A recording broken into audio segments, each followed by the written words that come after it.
जिसमें हम नमस्कार दोस्तों, स्वागत है आपका मेरे इस नए यूट्यूब चैनल में। हम भूगोल की श्रृंखला को प्रारंभ कर रहे हैं। इससे सबसे पहला टॉपिक आज हम प्लेट विवर्तन के सिद्धांत के बारे में जानेंगे। प्लेट विवर्तन के सिद्धांत क्या है, इसके माध्यम से हम यह भी जान सकेंगे कि विश्व के बड़े ऊंचे मोरदार पर्वतों जैसे हिमालय की उत्पत्ति कैसे हुई, अटलांटिक महासागर की उत्पत्ति कैसे हुई, पृथ्वी के धरातल पर गर्त, वलन, भ्रंश, भूकंप तथा ज्वालामुखी क्यों होते हैं, वर्तमान में महाद्वीपों का वितरण जिस प्रकार से है क्या भूतपूर्व में भी वैसे थे, क्या आने वाले समय में भी ऐसे रहेंगे, आदि चीज़ों को हम प्लेट विवर्तन के सिद्धांत के माध्यम से जान सकते हैं। इन सभी प्रश्नों जो मैंने बताया, इन सभी प्रश्नों का तर्कपूर्ण एवं वैज्ञानिक आधारों पर उत्तर देने वाला सर्वमान्य सिद्धांत प्लेट विवर्तन की है। यानी कि हम भूकंप, ज्वालामुखी, गर्त, वलन, भ्रंश सब कैसे होते हैं, सबको जानने के लिए प्लेट विवर्तन के सिद्धांत को जानना परम आवश्यक है। आइए हम प्लेट विवर्तन के सिद्धांत क्या है इसके बारे में जानते हैं। आप इस लेख को देख रहे होंगे, इसमें पहला लिखा है विवर्तन की प्लेटोनिक या टेक्टोनिक क्या है। स्थलमंडल के ऊर्ध्वाधर एवं क्षैतिज संचलन के कारण स्थलमंडल पर होने वाले विशाल पैमाने पर परिवर्तन को विवर्तनिकी कहा जाता है। जैसे पर्वतों का निर्माण, महासागरों का निर्माण, महाद्वीपों का निर्माण, भ्रंश, वलन, गर्त, भूकंप, ज्वालामुखी आदि ये सब कैसे उत्पत्ति होती है, इसको हम प्लेट विवर्तन से ही जान सकते हैं, या इसे टेक्टोनिक कहते हैं। पृथ्वी की आंतरिक संरचना में पृथ्वी की ऊपरी परत, भूपर्वतीय एवं ऊपरी मंडल को मिलाकर स्थलमंडल कहा जाता है। यह स्थलमंडल आंतरिक मंडल के ऊपर क्षैतिज एवं ऊर्ध्वाधर रूप से गतिशील रहता है, जिसके कारण धरातल पर गर्त, वलन, पर्वत आदि का निर्माण होता है। प्लेट विवर्तन का सिद्धांत क्या है? यह भौतिक भूगोल का ऐसा सिद्धांत है जिसमें पृथ्वी पर विभिन्न उच्च विवर्तनिक घटनाओं जैसे भ्रंश, वलन, भूकंप, ज्वालामुखी, गर्त, वलन आदि के उत्पत्ति एवं विकास को विस्तार पूर्वक व्याख्या करने वाली विभिन्न सिद्धांतों मतों में सर्वाधिक मान्य वैज्ञानिक आधारों पर आधारित सिद्धांत प्लेट विवर्तन के सिद्धांत होता है। अगर इसके विकास की बात करें तो इसका विकास 1967 ईस्वी में मैकेंजी, पार्कर और मॉर्गन ने अपने स्वतंत्र रूप में उपलब्ध विचारों को सम्मिलित करके वैज्ञानिक आधारों पर सर्वमान्य सिद्धांत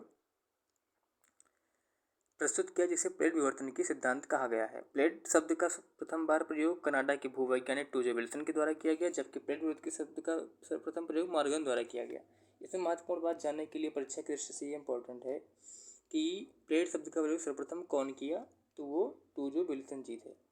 और प्लेट शब्द का प्रयोग तो टूजे विल्सन ने किया था, लेकिन प्लेट विवर्तन की शब्द का प्रयोग की बात करें तो मॉर्गन ने किया था। ओके, आइए आगे बढ़ते हैं।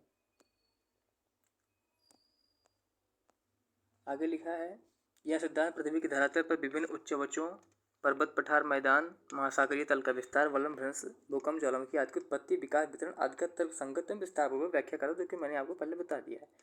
प्लेट क्या है? प्लेट लिखा है पृथ्वी का बाहरी भाग अर्थात स्थलमंडल का निर्माण ठोस एवं कठोर चट्टानों से मिलकर बना हुआ है, जो कई भागों में विभाजित होता है। इन्हीं दृढ़ एवं विशाल भूखंडों को प्लेट अथवा भूखंडों को भूगोल और भूगर्भ शास्त्र में प्लेट कहा जाता है। यानी कि स्थलमंडल जो है उसका जो भूपर्वतीय है और ऊपरी मंडल मिला करके जो भाग बन रहा है उसे प्लेट कहेंगे। यानी कि भूपर्वतीय ले लीजिए और मंडल का और ऊपरी मंडल को ले लीजिए, तो आपको प्लेट का निर्माण हुआ। अभी आपने पीछे देखा है कि यहाँ वही चीज़ लिखी है, यहाँ भी प्लेट शब्द का सर्वप्रथम बार उपयोग कनाडा के भूवैज्ञानिक टूजे विल्सन के द्वारा किया गया। ये प्लेट दुर्बल मंडल पर गतिमान अवस्था में रहती है। दुर्बल मंडल कौन सा भाग है? निचली मंडल। तो यानी भूपर्वतीय और ऊपरी मंडल तो हो गया प्लेट, और ऊपरी मंडल के बाद आता है निचली मंडल। तो निचली मंडल तो दुर्बल अवस्था में है। दुर्बल मतलब ये नहीं कि तरल अवस्था में है, वो एकदम प्लास्टिक अवस्था में है या गलित अवस्था में। पूरी तरह से वो गलित नहीं है, क्योंकि पूरी तरह से गलित होता है वो तैर ना पाता उस पर। इसकी प्रवाह दिशा एवं गति अलग अलग है। पृथ्वी की ऊपरी परत अर्थात भूपर्वतीय और ऊपरी मंडल को मिलाकर स्थलमंडल कहा जाता है। और जो महाद्वीपों और महासागरों के स्थल मंडल से मिलकर बने हुए हैं, जिसकी मोटाई महासागरों में 5 से 100 किलोमीटर तथा महाद्वीपों में लगभग 200। यानी कि प्लेट है जिसकी मोटाई की बात करें तो स्थल मंडल पर, यानी दो प्लेट हैं, एक महासागरीय प्लेट, एक महाद्वीपीय प्लेट। तो महाद्वीपीय प्लेट की मोटाई 5 से जिसकी मोटाई महासागरों पर 5 से 100 किलोमीटर तक, बल्कि जबकि महाद्वीपों पर 200 किलोमीटर तक है। ठीक है, आगे बढ़ते हैं। प्लेटों का वर्गीकरण, तो मैंने भी बताया ना, महासागरीय प्लेट और महाद्वीपीय प्लेट दो प्लेटें हैं जिनकी स्थिति के आधार पर महाद्वीपीय प्लेट और महासागरीय प्लेट। महाद्वीपीय प्लेट किसे कहते हैं? जिन प्लेटों का अधिकांश भाग महाद्वीपों की ओर स्थित है उन प्लेटों को महाद्वीपीय प्लेट कहते हैं। जैसे यूरेशियाई प्लेट, जिसमें यूरोप और एशिया का कुछ भाग आता है, भारत जो प्रायद्वीपीय भारत है इसको छोड़ करके। अंटार्कटिका प्लेट, अरेबियन प्लेट, अफ्रीकी प्लेट, ये सब महाद्वीपीय प्लेट है। महासागरीय प्लेट की बात करें जिनका अधिकांश भाग महासागरों की स्थिति, इन प्लेटों के अधिकांश भाग पर महासागरों की स्थिति है, ऐसे प्लेट को महासागरीय प्लेट कहा जाएगा। जैसे प्रशांत महासागरीय प्लेट जो कि सबसे बड़ी प्लेट है, प्रशांत महासागरीय प्लेट के हिस्से से लगी हुई कॉकस प्लेट, इधर नजका प्लेट, फिलीपीन प्लेट आदि आदि।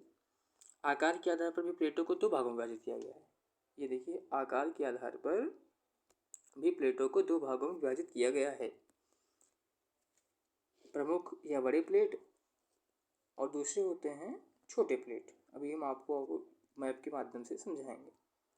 अब बात करते हैं बड़े प्लेट की। बड़े प्लेट में आता है 7 बड़ी प्लेटें हैं, यहाँ भी आप देख सकते हैं लिखा है, जिन प्लेटों के अधिकांश भाग पर संपूर्ण महाद्वीप महासागर स्थित इन प्लेटों को प्रमुख या बड़ी प्लेट कहा जाता है। ये मुख्य रूप से 7 हैं। पेपर की दृष्टि से इसको आपको जानने की जरूरत है, ये 7 हैं। ठीक है, अब पहली है अंटार्कटिका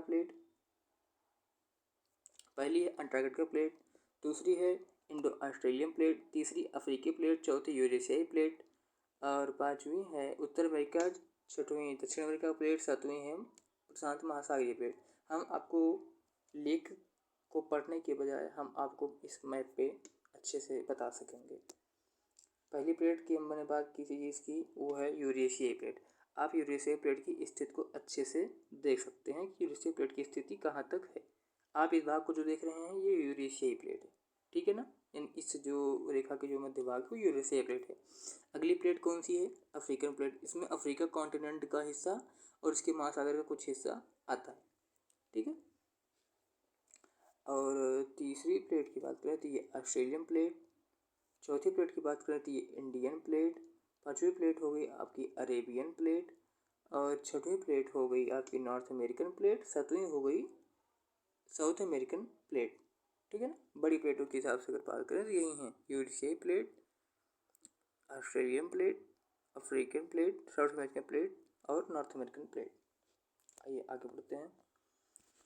छोटी प्लेटों की बात कर लें तो छोटी प्लेटें उपरोक्त प्रमुख या बड़ी प्लेटों के अतिरिक्त जितनी भी शेष प्लेटें, यानी बड़ी प्लेटें आपने देखा, इनके अतिरिक्त जो छोटी छोटी प्लेटें आपको दिखती हैं वो सब छोटी प्लेटें हैं, जिनमें प्रमुख Nazca plate, Cocos plate, Scotia plate, कैरिबियाई प्लेट, अरेबियन प्लेट। कुल मिलाकर इनको एक संख्या में अगर संख्या के रूप में इनको जानना है तो इनकी संख्या है 20, ठीक। अब आपको आइए हम इस चित्र में अच्छे से आपको बता सकेंगे कि किसकी स्थिति कहाँ पर है। आप देख रहे होंगे, आइए पहले देखते हैं कहाँ पर नजका प्लेट। नजका प्लेट आपके देखिए साउथ अमेरिका प्लेट और पैसिफिक प्लेट जो है उससे लगा हुआ है। ये आपका पूरा बड़ा सा ये पैसिफिक प्लेट है, ठीक है ना। नजका प्लेट की स्थिति जान गए आप। कॉकस प्लेट की स्थिति भी जान गए आप, यहाँ पर है कॉकस प्लेट। तीसरी प्लेट है छोटी plate Juan de Fuca plate, North America के जो मध्य भाग है यानी यूएसए पूरा जो है यूनाइटेड स्टेट्स उसके पश्चिमी भाग में। और दूसरी छोटी प्लेट की बात करते हैं, तीसरी यहाँ पे है कैरिबियाई प्लेट, जो कैरिबियाई सागर है वहाँ पे ये पाई जाती है। अगली छोटी प्लेट की हम बात करते हैं तो स्कॉटिया प्लेट। आप स्कॉटिया प्लेट की स्थिति देख सकते हैं यहाँ पे साउथ अमेरिका के बिल्कुल निचले हिस्से में यानी दक्षिणी भाग में स्थित है।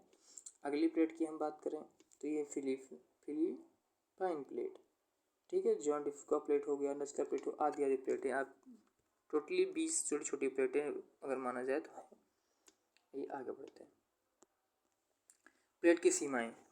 इस प्लेट विवर्त के सिद्धांत में इन सीमाओं का महत्वपूर्ण स्थान है। प्लेट के सभी किनारे वाले भाग को प्लेट सीमा कहते हैं। इन प्लेट सीमाओं के सारे भ्रंश वलन यानी कि जो आपको प्लेटें मैंने बताया कि ये प्लेटें होती हैं, ये प्लेटें होती हैं, ऐसे ऐसे है ना। उन प्लेटें जैसे मान लो ये प्लेट ये है, एक प्लेट ये है, तो प्लेट सीमा किसे कहेंगे? जो इनका ये वाला हिस्सा है, किनारे वाला हिस्सा, ये इधर की प्लेट सीमा, ये इसकी प्लेट सीमा, ये इसकी प्लेट सीमा, है ना। प्लेट सीमा होती है, ठीक है ना, प्लेट सीमा। अब प्लेट सीमा प्लेट की गति के अनुसार इनकी संख्या ये 3 प्रकार की होती हैं। पहली तो हो गई आपकी अभिसारी प्लेट, अपसारी प्लेट, अभिसारी प्लेट और रूपांतर प्लेट सीमा। इंग्लिश में जानना है तो divergent boundaries, convergent boundaries, transform boundaries. ठीक है, आगे बढ़ते हैं। पहले आइए जान लेते हैं कि अपसारी प्लेट सीमा क्या है। जब दो या दो से अधिक प्लेट एक दूसरे से दूर हो जाते हैं तो उनके मध्य प्लेट की सीमा अपसारी प्लेट सीमा होती है। इन प्लेट सीमा को रचनात्मक प्लेट सीमा कहते हैं। इन प्लेटों में समुद्री तट का निर्माण होता है। आइए हम इसको आपको सही से बताते हैं। देखिए, एक प्लेट ये है, एक प्लेट ये है। कहा गया है इसमें जब दो या दो से अधिक प्लेटें एक दूसरे से दूर जाएं, यानी ये इधर जा रही है, ये इधर जा रही है, दूर जा रही है, तो इनके मध्य, भाई जब दो प्लेटें थी ये दूर दूर जाएंगी तो इनके जो मध्य भाग है इनकी दूरियां बढ़ेंगी। तो जब दूरियां बढ़ेंगी तो प्लेटों के नीचे प्लेटें दुर्बल मंडल पर तैर रही हैं, जिससे उनका जो मैग्मा है वो इस यहाँ खाली भाग पर आके भरने लगेगा। ये मैग्मा आके भरने लगेगा, जिसे इसे रचनात्मक प्लेट सीमा कहते हैं। क्योंकि भाई जब प्लेटें दूर दूर जाएंगी तो बीच में किसी न किसी प्रकार की आकृति का निर्माण होगा। और निर्माण कैसे होगा? क्योंकि जब वो मैग्मा दुर्बल मंडल से ऊपर आएगा तो इसलिए इसको रचनात्मक प्लेट सीमा कहते हैं। इन क्षेत्रों में समुद्री तट का निर्माण होता है। इसका सबसे बड़ा उदाहरण है आपका मध्य अटलांटिक कटक, जो कि अभी तक का सबसे बड़ा अटलांटिक कटक है, जिसका निर्माण अभी तक हो रहा है। ठीक है, आगे बढ़ते हैं, इसको इरेज कर देते हैं। आप जो इस वीडियो को देख रहे हैं इसका पीडीएफ आपको मेरे टेलीग्राम चैनल पर मिल जाएगा। मेरे टेलीग्राम चैनल का नाम है जियोग्राफी विद मी। ये आगे बढ़ते हैं। ये देखिए, आपने भी देखिए डाइवर्जेंट बाउंड्रीज को जाना। ये इसमें प्लेटें दूर दूर जा रही हैं, इसमें प्लेटें देखिए दूर दूर जा रही हैं, तो बीच में देखिए बन रहा है ना, यहाँ पे वो रचनात्मक सीमा भी इसको कहेंगे, रचनात्मक प्लेट। ठीक है, आइए अभी कन्वर्जेंट बाउंड्रीज और ट्रांसफॉर्म फॉल्ट बाउंड्रीज को पहले अध्ययन कर लेते हैं, तब आपको समझाएंगे। जब दो प्लेट एक से पहले आइए बता ही देते हैं। उसमें था कि जब प्लेटें दूर दूर जा रही, ठीक, अब जब प्लेटें पास पास आ रही हैं तो उसे क्या कहेंगे? उसे कहेंगे कन्वर्जेंट बाउंड्रीज। ठीक है, तो जब प्लेटें पास पास आएंगी तो किसका निर्माण, जैसे अब प्लेटें दूर दूर जा रही थी तो मैग्मा नीचे से ऊपर आ रहा था, जिससे रचनात्मक चीज़ें बनती थी, नई चीज़ें बनती थी। अब जब दो प्लेटें आपस में आके टकराने लगेंगी, यहाँ दूर जा रही थी, अब यहाँ आपस में आकर के टकरा रही है ना, जो दो विभिन्न घनत्व वाली प्लेटें आकर के टकरा रही हैं, जिसका घनत्व अधिक होगा, जो अधिक भारी प्लेट होगी वो नीचे सबडक्ट हो जाएगी। जैसे हम आपको अच्छे से बता रहे हैं सबडक्ट कैसे होगी। मान लीजिए एक प्लेट ये है और एक प्लेट ये है, दोनों आ रही हैं। अब मान लीजिए इस प्लेट का घनत्व अधिक है, इस प्लेट का घनत्व अधिक है, इस प्लेट का घनत्व कम है। भाई कम जो हल्का रहेगा वो ऊपर उठ जाएगा, जो भारी रहेगा नीचे आ जाएगा। जैसे एग्जाम्पल के लिए मान लो गधे और कुत्ते की लड़ाई करा दी जाए तो गधा कुत्ते को उठा के फेंक देगा। गधे नहीं, सांड को ले लो, सांड और कुत्ता है तो कुत्ते को उठा के ऊपर फेंक देगा, सांड नीचे आ जाएगा। उसी को माध्यम बनाते हुए समझिए, जब दो प्लेटें टकराएंगी तो जो अधिक घनत्व वाली प्लेट है ये इसके नीचे इसे सबडक्ट होने लगेगी, ये दुर्बल मंडल में आकर के सबडक्ट होने लगेगी, तो जिससे ये प्लेटें धीरे धीरे ऊपर उठेगी इसके, तो यहाँ पे क्या निर्माण होगा? नवीनतम वलित पर्वत निर्माण होगा। जब दो प्लेटें आपस में आकर टकराएंगी तो यहाँ पे वलन का निर्माण होगा। ठीक है ना, वही चीज़ हम आपको समझाने की कोशिश कर रहे हैं। आप जहाँ तक है कि समझ गए होंगे कन्वर्जेंट बाउंड्री क्या है। आइए अगला जान लेते हैं ट्रांसफॉर्म बाउंड्रीज क्या है। इसको कहते हैं रूपांतरित प्लेट किनारा। जब दो प्लेटें, समझ लीजिएगा, जब दो प्लेटें, एक प्लेट ये, एक प्लेट ये, आपस में ना तो टकरा रही हैं ना तो दूर जा रही हैं, ये आकर के एक दूसरे से चिपक कर दूर चली जा रही हैं। ठीक है ना, एक इधर चली जा रही है, एक पीछे चली जा रही है। तो आइए इसके हम आपको पढ़ के बताते हैं क्या है। पहले अब सारी प्लेट जान गए हैं आप, प्लेटें दूर दूर जाती हैं, बीच में निर्माण होता है। अब सारी क्या है? जब दो प्लेटें एक दूसरे के निकट आकर टकराते हैं तो इनके मध्य जिस इनके मध्य जिस प्लेट सीमा का निर्माण होता है उसे अभिसारी सीमा कहा जाता है। इस प्लेट सीमा को विनाशकारी सीमा कहते हैं। भाई जब आगे टकराएंगी तो पत्थर का निर्माण होगा, भूकंप आएंगे, और भूकंप धीमे से नहीं, वो अगर प्लेटों की गति अधिक है तो भूकंप की तीव्रता 7 से लेकर 8 तक की होगी, 6 से लेकर 8 या 9 तक की होगी, जिससे विनाशकारी प्रक्रियाएं हमारे धरातल पर होंगी। अब अपसारी सीमा हो गया। अभिसारी आप पढ़ रहे हैं। अभिसारी भी 3 प्रकार का होता है। 3 प्रकार कैसे होता है? पहला है महासागरीय और महाद्वीपीय प्लेटों के मध्य अपसरण। ये महासागरीय प्लेट हो गई, ये महाद्वीपीय प्लेट हो गई, ये हो गया ओशिनिक प्लेट, ये हो गया कॉन्टिनेंटल प्लेट। और दूसरा है महासागरीय प्लेट, ओशिनिक प्लेट। तीसरा है कॉन्टिनेंटल प्लेट। तो 1 2 3, 1 2 3, ठीक है। ये आप जान गए होंगे अभिसारी प्लेट कितने प्रकार का होता है, यानी कन्वर्जन बाउंड्रीज। रूपांतरण के बारे में जान लेते हैं। जब दो प्लेटें एक दूसरे के अगल बगल से एक दूसरे के विपरीत दिशा में खिसकते हैं तो ऐसे प्लेट सीमा को रूपांतरित प्लेट सीमा कहते हैं। ये प्लेट सीमा में ना तो विनाश की प्रक्रिया होती है, ना ही रचनात्मक प्लेट। इन्हें संरक्षित प्लेट सीमा भी कहा जाता है। अब तक आप प्लेट विवर्तन की जान चुके होंगे धीरे धीरे। क्या है प्लेट विवर्तन की? प्लेट विवर्तन सिद्धांत की आलोचनाएं को हम जान लेते हैं। हालांकि ये सिद्धांत धरातल पर विभिन्न विवर्तनिक घटनाओं, भ्रंशोलन, कटक, पर्वत, खाइयां, भूकंप, ज्वालामुखी आदि की उत्पत्ति और विकास की व्याख्या करने वाला सर्वमान्य सिद्धांत है, किंतु इस सिद्धांत को कुछ बिंदुओं पर आलोचना किया जा सकता है जो निम्नलिखित इस प्रकार है। हम जानते हैं क्या है आलोचना। इसमें अभी तक प्लेटों की सही संख्या का ज्ञात न होना इस सिद्धांत की आलोचना को घेरे में लाता है। इन्होंने कहा है कि बड़ी प्लेटें 7 होती हैं, लेकिन कुछ विद्वानों ने कहा है 8 होती हैं। कुछ अन्य विद्वानों ने 9 तक की ही प्लेटों की व्याख्या की है।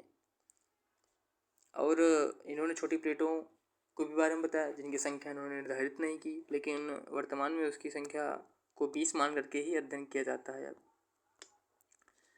आगे क्या लिखा है? किंतु कई ऐसे स्रोत मिले हैं जो अंतर्विरोधी दिशाओं को बताते हैं, जैसे अफ्रीकी प्लेट, भारतीय प्लेट आदि की गति। अब जैसे आलोचनाएं अब पढ़ रहे हैं तो इसमें इनकी आलोचनाएं हैं कि प्लेटों की सही संख्या ज्ञात नहीं है, लेकिन कुछ ऐसे प्रमाण भी हैं जो इनकी सिद्धांत की प्रासंगिकता को बढ़ाते हैं।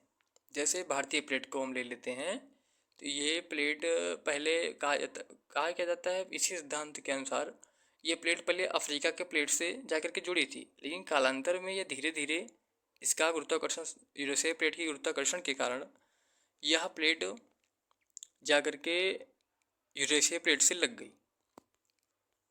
आगे बढ़ते हैं। यह सिद्धांत प्राचीन काल की वलित पर्वतों की उत्पत्ति की व्याख्या नहीं कर पाता है, जैसे भारत के अरावली पर्वत, दक्षिण अफ्रीका के ड्रैकेंसबर्ग। अब जैसे मान लीजिए हिमालय पर्वत की उत्पत्ति तो अभिसारी प्लेट सीमा के कारण हुई। भाई दो प्लेटें आके, एक मतलब कॉन्टिनेंटल, दूसरी भी कॉन्टिनेंटल, यानी महाद्वीपीय प्लेटें आकर के टकराई, तब जाकर के हिमालय पर्वत का निर्माण हुआ। लेकिन जो अरावली पर्वत है राजस्थान में, यहाँ पर तो ऐसा कोई प्रमाण नहीं है कि महाद्वीपीय प्लेटें आकर के टकराई हैं तभी इसका निर्माण हुआ है। इसीलिए ये भी इनके सिद्धांत की आलोचना के संदर्भ में आता है। अगला है, इस सिद्धांत में अंटार्कटिक प्लेट के चारों ओर अपसारी प्लेट सीमाएं हैं, कारणों की व्याख्या नहीं करता है। वर्तमान समय में जितने महासागरीय तटों का विस्तार देखा जाता है उनकी उतनी मात्रा में खाइयाँ नहीं देखी जाती है, अतः यह संतुलन अवस्था में प्रतीत नहीं होता है। यहाँ ये समझाने की कोशिश की जा रही है कि जैसे अपसारी सीमा में जब प्लेटें दूर दूर जाती हैं तो उनके बीच रचनात्मक मतलब अस्थलाकृतियाँ बनते हैं, जैसे समुद्री कटक। लेकिन इन्होंने इसमें ये कहा जा रहा है कि जितने समुद्री कटक बने हुए हैं उतनी महासागरीय खाइयाँ नहीं बनी हुई हैं, यानी कि इन्होंने संतुलन की बात की जा रही है कि जितनी खाइयाँ हैं उतने समुद्री कटक नहीं है, जितने समुद्री कटक है उतनी खाइयाँ नहीं है। ये संतुलन की अवस्था में प्रतीत नहीं होता। अगला कह रहा है, इस सिद्धांत में यह बतलाया गया है कि प्लेट ध्रुव मंडल में गति कर रही है, किंतु वास्तव में ध्रुव मंडल तरल अवस्था में नहीं है। अभी मैंने आपको पहले बताया था। इन्होंने कहा है कि प्लेटें ध्रुव मंडल पर तैर रही हैं जो कि तरल है। वास्तविकता में ध्रुव मंडल तरल नहीं है। अगर यह तरल होता तो भूकंप की प्राथमिक द्वितीयक तरंगें इसमें गति नहीं कर सकती। हम आपको अगली वीडियो भूकंप में इसको समझाने का प्रयास करेंगे कि भूकंप की तरंगों की गति किस प्रकार होती है। इसमें प्लेटों की वास्तविक मोटाई के विषय में अस्पष्टता का अभाव देखा जा सकता है। अब आप प्रेल विवर्तन के सिद्धांत को जान चुके होंगे।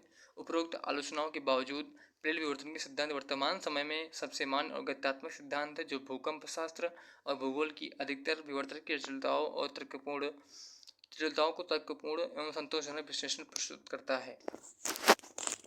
आपके पेशेंस को आपने बहुत धैर्य बना करके मेरे इस वीडियो को देखा, आपको बहुत बहुत धन्यवाद। मेरे चैनल का नाम जियोग्राफी विद मी है, आप लोगों को देख सकते हैं। आपको बहुत बहुत धन्यवाद इस वीडियो को देखने के लिए। आप प्लीज़ जितना से जितना हो सके शेयर करिएगा, वीडियो को लाइक कीजिएगा। मेरा नया यूट्यूब चैनल है, आपके सपोर्ट किया जा सकता है।